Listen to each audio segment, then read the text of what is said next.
Hello and welcome to Ageless Rock. Today, we are going to check out an amazing temple known as Banteay Srei. This temple is so well carved that it is known as Jewel of Khmer Art. It is a must-stop destination if you like stone carvings and sculptures. But if you wear megalithic lens, you can see more things. Banteay Srei Temple is located in Siem Reap province. It is about an hour drive from the busy ancient Angkorian city. The original name is Tribhuvana Maheshvara, which means Great Lord of the Threefold World. But today, it is known as Citadel of the Women. This temple is relatively small compared to the big ones. However, at 110 meters long by 95 meters wide, I still consider this a big project if all they had was hoes and shovels cutting away earth on rattan baskets. With laterite stones on the third enclosure, this temple has only two gopuras, one on the west while the east is the entrance. From the satellite view, I can see that the total area is 10,450 square meters. The temple area is about 2,750 square meters. That leaves 7,700 square meters for the moat. In other words, about 3/4 of the area is water. Reminds me of what the planet Earth is like, where it is roughly the same ratio. Behind the third enclosure is the moat. The second enclosure is another laterite wall measuring 42 meters long by 38 meters wide. The center of the entire temple is a square enclosure measuring only 24 meters on all sides. It has the famous T-shaped platform with highly ornated towers that attract tourists from all over the world. Between the third enclosure on the left and the second enclosure on the right, you can see the moat with laterite dikes. You can walk around or meditate for 20 minutes before you leave this site. It is said to be very peaceful due to lack of tourists. With the discovery of the east entrance gopura on the farthest east in 1936, there is actually a fourth enclosure, but I don't think there is a whole lot of information on that. Everything here seems smaller. Even the height of the entrance is unusually short. This moat temple comes with a beret. It is a walking distance heading northeast. It has an impressive size of 400 meters long by 180 meters wide.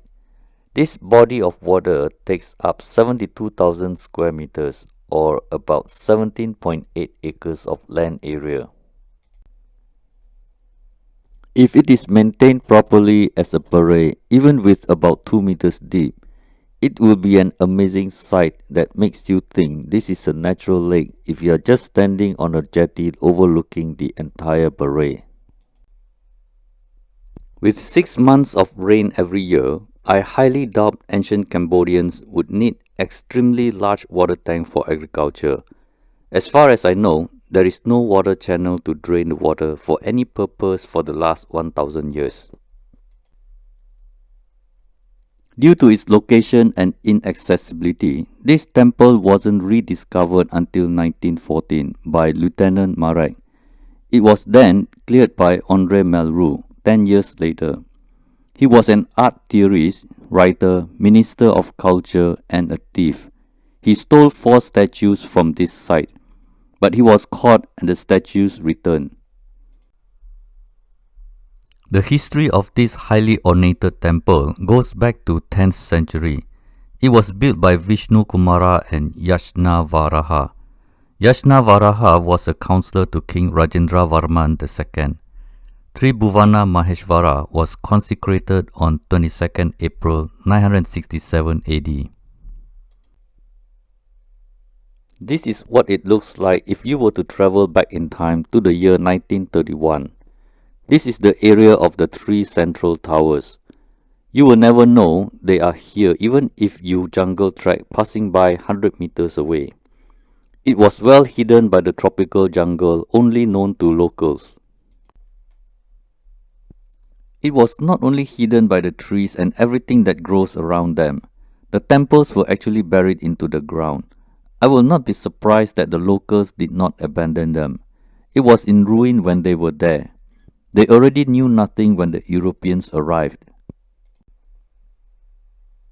Since the day it was excavated and restored, Banteay Srei was brought to the world's attention. There was a global demand for the antiques and became a hot spot for looters. In this photo, it shows the leveling of the ground level walls of the south tower of the first enclosure. Pretty impressive work to put all these blocks together after 1000 years. But look at the stone blocks with all these mysterious drill holes that make no sense. When did our civilization need random drill holes for enormous blocks? These perfectly flat and smooth surfaces were made to ensure that they can be stacked without any gap. As if that is not stable enough, they even have the mysterious T-shaped clamps to hold them together. If you suspect that this platform was made by an unknown civilization, you will not be wrong. It has drill holes, square holes, and the mysterious clamps with the shape of a bird's tail. If you put on your megalithic lens, you will see that this is not human technology in our history. Ancient Cambodians definitely did not invent this because if they do, they would have used this for their wooden palaces and houses. They only appear in megalithic sites around the world. Let's take a look at the tower when newly discovered. It will show you that there was stone beams technology used by the unknown ancient builders. But even more intriguing is that the stone cuttings were not what humans would do with ancient chisels. These are so polygonally cut to fit one another. It is crazy to believe we are doing this today, let alone 1000 years ago. If you still think that this is human achievement, then you have to explain the mysterious rectangular holes that actually damage the otherwise perfect relief. Banteay Srei is a temple you must see if you ever visit Cambodia. It is more than just a red sandstone monument with 3 towers. Banteay Srei is not only famous for its pink appearance, but more so for the intricate details displayed on the exterior. There is no shortage of ornate carvings on the walls. Every inch seems to show a master craftsman went through with his magical tool that seems to show work was done like it was made of clay. With so many delicately carved reliefs of devatas, the name Banteay Srei, which means Citadel of Women, was derived. The red sandstones used here gives the entire temple a reddish and pinkish touch of perfection, giving it a feminine feel to the entire monument. So this temple is also called the Pink Temple. This Naga with elephant trunk is an interesting masterpiece, but beyond the ability to shape minute details, look at the eyebrow of this creature. This is detailed at millimeter precision, which cannot be noticed by someone standing on the floor.